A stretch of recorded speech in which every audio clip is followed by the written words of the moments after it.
of the reasons it took 15 votes for Kevin McCarthy to become Speaker of the House is because he agreed to a list of demands, and that includes bringing a number of bills to the House floor for a vote.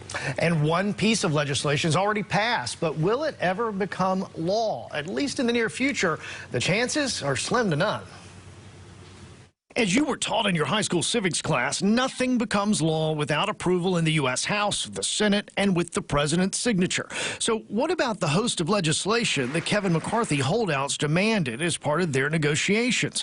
Expect most of those bills to be dead on arrival in the Senate. Is this all smoke and mirrors? Well, I think certainly folks can look at it as smoke and mirrors. I would think about it as performance politics. The first bill the new House voted in favor of along party lines was to rescind the bulk of IRS funding signed into law last year. I think that these are entries to show we have power, we're going to follow through, we're going to do the things that you want us to do, even though in realistic political terms, they have no chance of going anywhere in the U.S. Senate, let alone landing on the president's desk. Bitzer says don't just expect Senate Democrats to push back. But there are a host of Republicans in the U.S. Senate that will likely not be on board with a lot of these dynamics, and we'll just have to wait and see how that teases itself out over the next several months. It may very well be up to the Senate to get to work on legislation that has a chance of becoming law.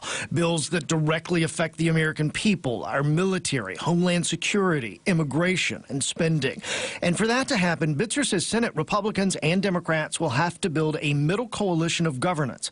Republican North Carolina Senator Thom Tillis could very well be in that mix. It seems like Thom Tillis has laid some of the groundwork with a couple of policy initiatives already to occupy that kind of center space.